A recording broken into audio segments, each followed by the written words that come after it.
And now joining us with more on Netanyahu's plans to annex Israeli settlements, should he win the elections on Tuesday, we have founder and executive director of the Israel Institute for Strategic Studies, Dr. Martin Sherman.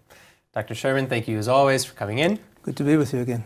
All right, so I guess that's the first question, really going back to the previous item, is do you believe this annexation promise to be just that, a campaign promise, to build up his voter base for the right-wing bloc?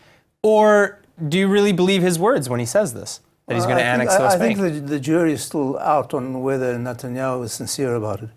But I think the very fact that he's raising annexation in such an overt and open way is important, because I think the idea of annexation should have been raised a long time ago, and it's better late, even better very late than never.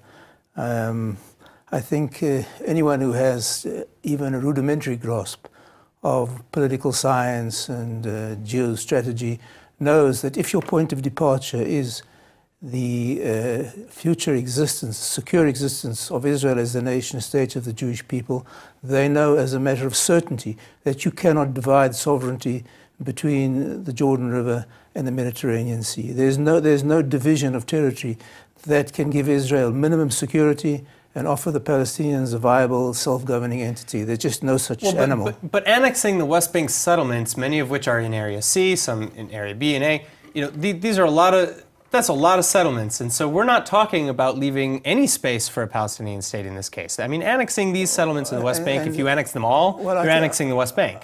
I think, well, A, no, but B, I wish that were true, because I think that just annexing the settlements is just a half measure. But that's what I'm saying, is annexing the settlements alone would not ever leave in any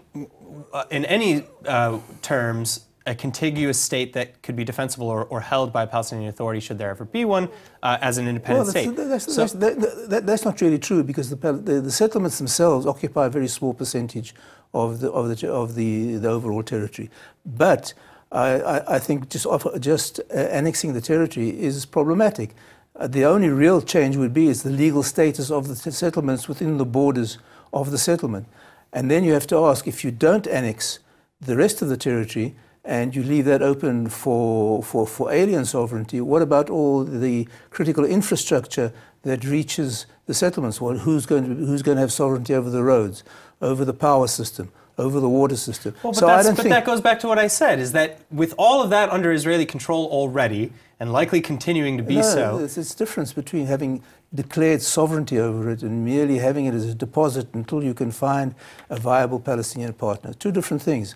But by bringing sovereignty up onto the agenda, I think this is a very important and very positive move. I certainly hope that this is the harbinger of things to come, because every other option, whether it's autonomy or unilateral withdrawal or other arrangements that we try to put in with the Palestinians, have all failed, and they've brought chaos and havoc to both Jew and Arab, both Jew and Arab alike. I think if you look at the map, really, how are you going to divide the territory that's going to give Israel minimum security and give the Palestinian a viable state? The high ground overlooking the coastal plain, which constitutes most of the Palestinian state, controls the greater Tel Aviv area, 80% of the population, the main runway at Ben Gurion.